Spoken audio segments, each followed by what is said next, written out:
a estas alturas de este curso de Foucault, pues vamos a dedicar esta sesión y la de la siguiente semana a hablar de críticas, ¿no?, que se le han hecho a Foucault.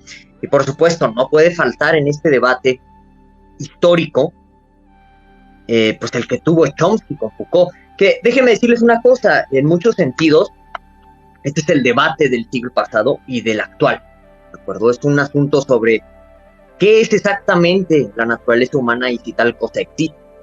Entonces, pues no son este tipo de cosas, así, al estilo del Laje, ¿no? Pues este es el debate histórico, que todo lo cambia todo, según él, sino que en realidad, pues son este tipo de cosas que surgen en la historia de la filosofía, y que por suerte, pues está videograbado, hay un montón de canales en YouTube que reproducen el debate, lo titulan, etcétera, y para que lo chequen.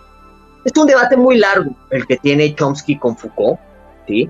Aquí lo que yo voy a hacer para que no sea tan pesado, para que no enloquezcamos todos, pues ir acostando y ir manejando los puntos más esenciales, más vitales del debate en torno a la existencia de una naturaleza humana. Y digamos que, pues al final del día, pensar en este concepto de la naturaleza humana, pues determina cosas que en efecto tienen que ver con el género, tienen que ver con la sexualidad, que ya saben que aquí en el canal no podemos hablar de una manera tan explícita porque pues, está el gran hermano vigilándonos a todos, pero también tiene que ver con cosas un poco más, ¿cómo decirlo?, fundamentales en temas de bioética, ¿no? Desde la famosa agenda eugenésica, que yo creo que ese término todavía no lo censuran, no se llega a entender del todo, pero pues hay agendas eugenésicas corriendo en el siglo XXI de mejoramiento de la raza, y bueno, pues detrás de todo esto está el concepto de naturaleza humana. Entonces vamos a ver exactamente cuáles son estos puntos medulares, nucleares del debate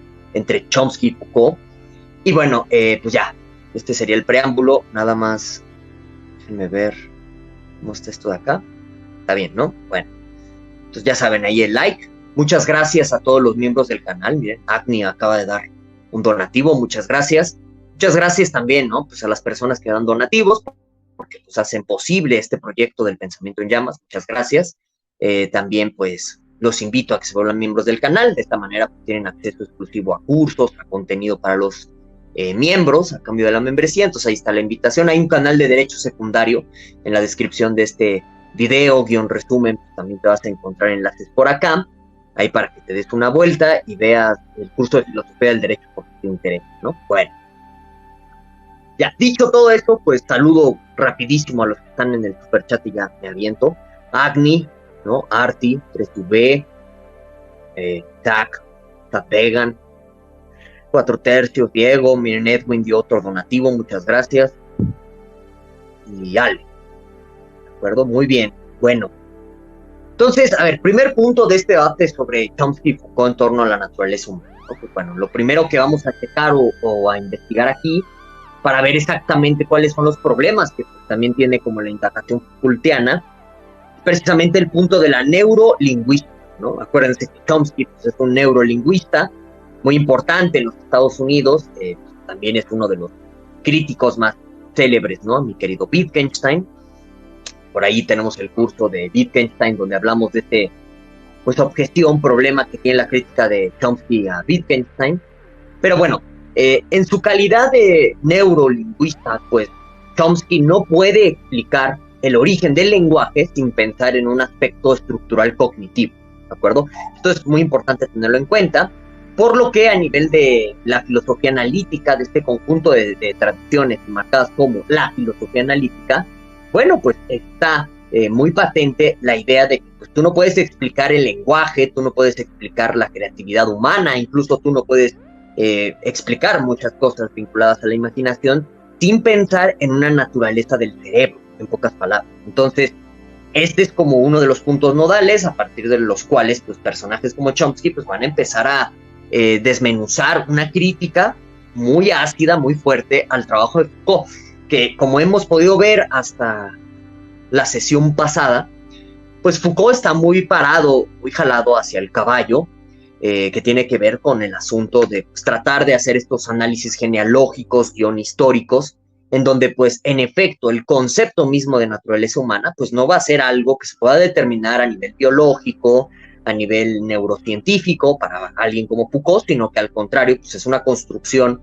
social, histórica, que pues tiene su inicio y también su decline desde la filosofía de la modernidad, ¿no? Entonces son los puntos contrapuestos que también en muchos sentidos ustedes lo pueden entender como las ciencias de la naturaleza contra la ciencia social, ¿no? O sea, hay muchas maneras, muchas dimensionalidades a partir de las cuales podemos nosotros ir tratando puntualmente esta serie de puntos, críticas, ¿no? Pues de pronto Chomsky está haciendo el trabajo de Foucault. Entonces ya para no darle más vueltas, pues vámonos de inmediato, de directo a todo esto, ¿de acuerdo? Entonces, a ver, primer punto, ¿no? O sea, lo que está diciendo Chomsky en el debate es que, pues, uno no puede explicar de nuevo, pues, como el asunto del lenguaje y la creatividad humana sin apelar a una especie, pues, de naturaleza humana. Es decir, que todo lo que tú puedas imaginar, todo lo que tú puedas hablar, incluso dentro de un aspecto psicosocial, si de pronto lo quieren denominar o lo quieren pensar en estos términos, pues no es posible nada de esto al final del día sin tener estas estructuras cognitivas profundas, ¿no? Entonces, pues Chomsky le empieza a hablar a Foucault de estos trabajos, etcétera, y Foucault empieza a decir varias cosas interesantes, ¿no?, al respecto. O sea, primer punto aquí medular es que, pues, para Foucault, un concepto como el de naturaleza humana, pues ya nos invita a pensar, primero que nada, en un determinismo que en muchos sentidos este determinismo pues quita aspectos a la libertad humana. Es decir, cuando tú empiezas a hablar de una determinación neurobiológica y neuropsicológica, pues al final del día pues lo que tienes es un ser humano limitado, ¿no? Y eso le causa problemas a Foucault porque el concepto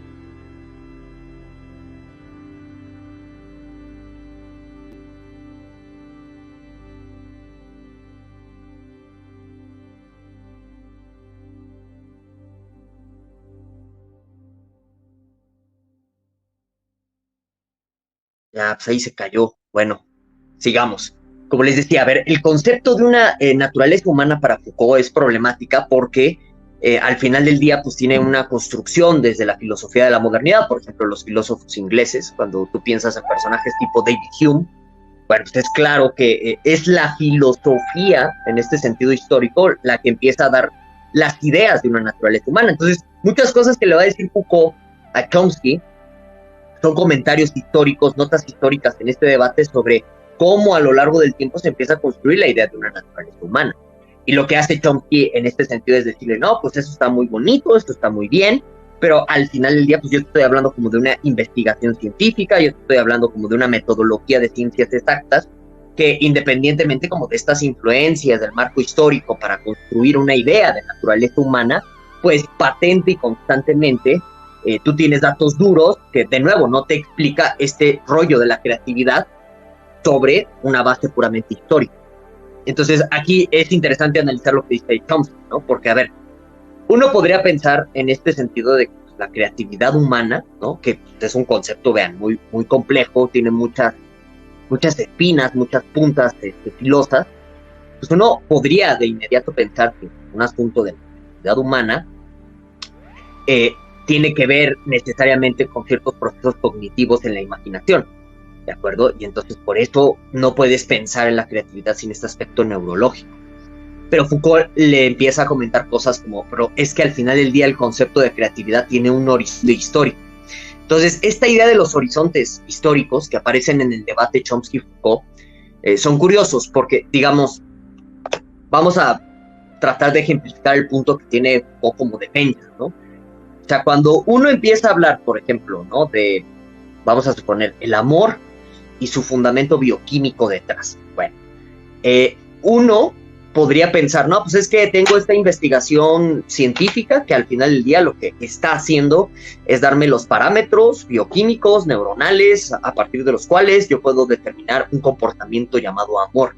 Pero ese es el tema. Recuerden que a nivel de las ciencias sociales, y esto lo estábamos indagando en nuestro curso de filosofía de la ciencia, ¿no? Está en el canal por si quieren darse una vuelta. las ciencias sociales terminan interpretando el comportamiento humano, porque pues uno no tiene esta facultad como para leer mentes, y entonces cuando uno ve un comportamiento que socialmente se le llama amor, pues al final del día vean como todos estos factores externos son los que determinan la determinación, valga la redundancia, del significado de amor respecto al comportamiento. Dicho de una manera más sintética, esto de los horizontes históricos a los cuales termina apelando un personaje como Foucault en este debate, a lo que termina apuntando es, mira, incluso una investigación científica no se puede desligar del concepto social, de aquello de lo que está investigando. Entonces, cuando yo hablo de creatividad, por ejemplo, pues es una noción que socialmente está construida y a partir de la cual nosotros identificamos el comportamiento creativo. Entonces, por ejemplo, si en este contexto el ser creativo fuese escribir canciones con ChatGPT, pues cualquier comportamiento relacionado con esta inteligencia artificial se le denominaría creativo, ¿de acuerdo? Pero como culturalmente no se le dice así, ¿verdad? En nuestro contexto contemporáneo, etcétera, pues por eso ni siquiera de pronto se vuelve relevante una investigación biológica, una investigación científica detrás de la interacción en este sentido, en términos de la creatividad que uno pueda tener con el chat, por ejemplo. Eso es lo interesante, lo que le termina diciendo a Foucault sí es un punto bastante fuerte, porque incluso aunque el científico quiera investigar algo llamado realidad, pues socialmente esa noción, como ya está configurada, tú te vas a acercar a ciertos aspectos de la naturaleza o del entorno según esta misma preconcepción. Entonces, aquí, por ejemplo, a nivel de los debates de filosofía de la ciencia, se puede entender como el problema de la subdeterminación empírica. A ver, ¿qué es el problema de la subdeterminación empírica? Para entender esta objeción que está haciendo Foucault, o sea, hagan de cuenta, yo, como investigador del comportamiento humano, voy a subdeterminar el fenómeno. ¿Cómo lo subdetermino?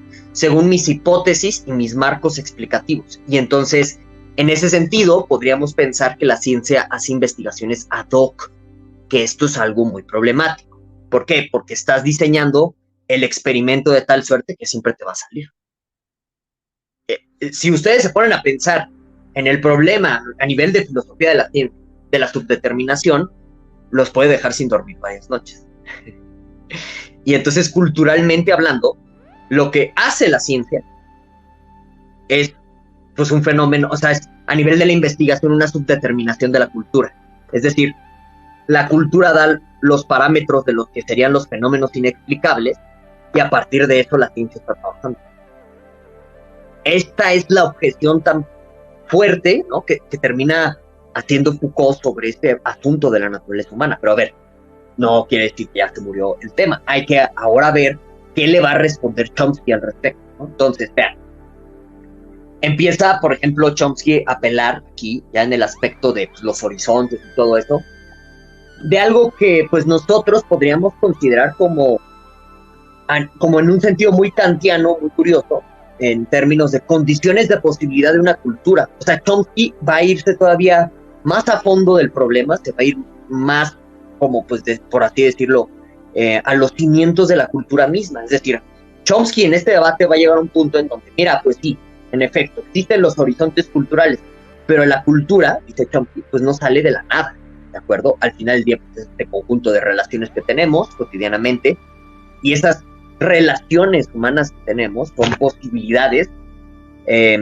enmarcadas por cierto aspecto natural.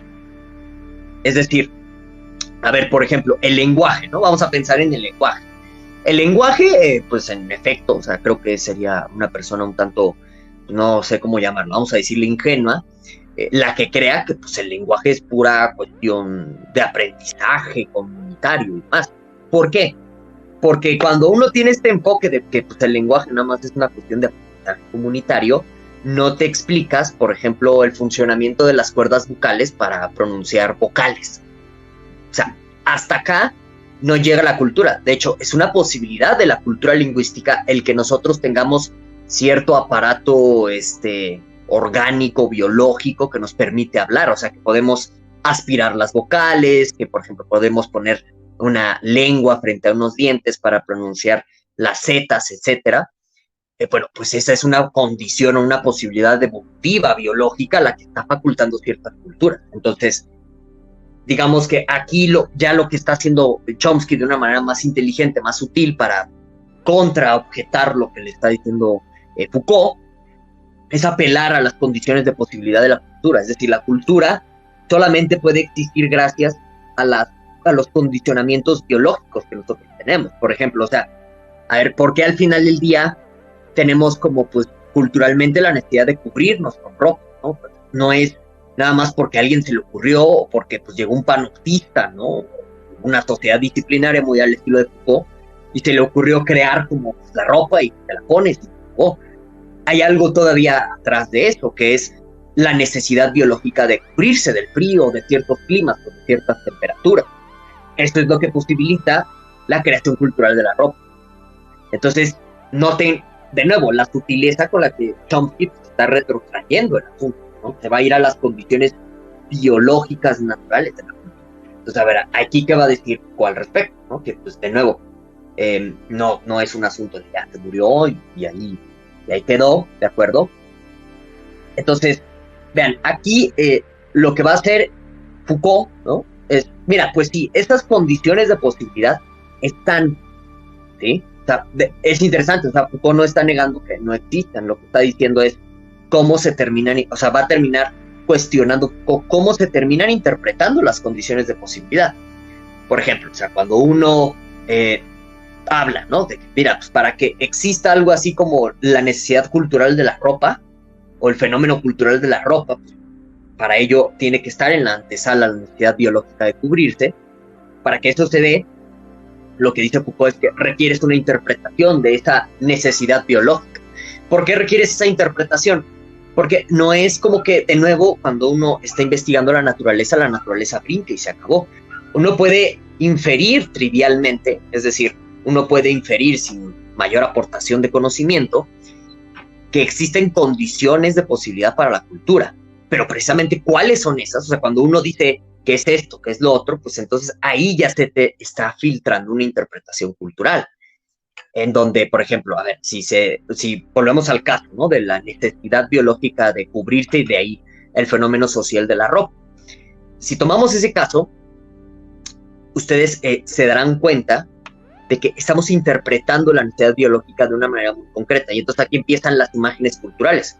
La desnudez, cuestiones que tienen que ver con, por ejemplo, los taparrabos, etcétera. Como nosotros vayamos construyendo en el imaginario cómo es esta persona que necesita biológicamente cubrirse o taparse, ahí está la influencia de la cultura, de nuevo. Entonces, es todavía más sutil esta consideración que hace Foucault. Y entonces termina, por ejemplo, aquí hablando de hermenéutica, ¿no? Y bueno, aquí un detalle curioso, ¿no? Que cuando llegamos a estas cuestiones de la hermenéutica, es que va a brincar en el debate el asunto de la justicia social. Y uno, vean, este debate Chomsky-Foucault, hay que leerlo y verlo con mucho cuidado, porque de pronto las transiciones en el debate, como que no se entiende hasta dónde van los dos, pero hay un punto aquí como nodal a entender, que es el puente entre esta consideración del debate sobre la naturaleza humana, cómo se pasa a la cuestión de la justicia. ¿Por qué se pasó a ello? Porque en primera instancia, Foucault señala con una natural razón, valga, que cuando uno empieza también a pensar como en este tipo de situaciones de condiciones biológicas que posibilitan a la cultura, se van a empezar a configurar dentro de este discurso la idea de que existen como necesidades naturales a satisfacer, que estas serían como a las que tendría que orientarse una especie de justicia social. Es decir, por ejemplo, una necesidad biológica natural a cubrir pues sería la alimentación, y entonces aquí es donde ya se empieza a ver este puente en el debate entre naturaleza humana y la necesidad cultural de llegar a una especie de justicia en relación a las necesidades biológicas. Y eso es lo que, por ejemplo, a Foucault ya le parece demasiado complejo de asimilar, pero lo interesante ya, que digamos sería como la segunda gran parte del debate nodal, es si existe una especie como de justicia natural, o todo es socialmente construido en el tema de la justicia, donde vean, pasamos del debate de las condiciones biológicas de la naturaleza misma, del ser humano, para pensar en una cultura, a el tema de la justicia. Que vean, ese es otro gran debate que tenemos en este siglo y en el siglo pasado, que es justicia. Y, de nuevo, si la justicia se puede entender en términos de satisfacción de necesidades naturales. Porque Chomsky se va a ir por esa en el debate. Sí, existe una justicia como natural, donde a cada quien hay que darle según lo que está ahí de necesidad biológica. Pero te pueden salir jerarquías, te pueden salir muchas cosas extrañas, donde Foucault pues se va a echar para atrás. ¿De acuerdo? Entonces, esta sería como nuestra primera parte de análisis sobre el debate de Chomsky-Foucault. La siguiente semana nos vamos a meter al asunto de la justicia, o sea, si existe algo así como una justicia natural. Vamos a ver qué dicen estos dos personajes, y que de nuevo pues, pone en tela de juicio las ideas de Foucault. Como ustedes pueden darse cuenta, hasta este punto, ahora lo que va a tener que hacer Foucault pues, es explicar el por qué no existe una justicia natural. Y entonces, en este orden de ideas, hasta que Foucault no explique de manera satisfactoria la no existencia de una justicia natural, sus análisis están en tela de juicio. Vamos a ver cómo se resuelve esto la próxima semana, mi Jesús. Y bueno, hasta aquí yo dejaría la presente exposición para que pasemos en el resto de media hora que nos queda, pues a preguntas, a respuestas, a todo lo que ustedes gusten y manden, ¿de acuerdo? Bueno, entonces, no olviden el like, los que están viendo retransmisión o video resumen. Pues ya, vámonos de inmediato, ¿no? A ver,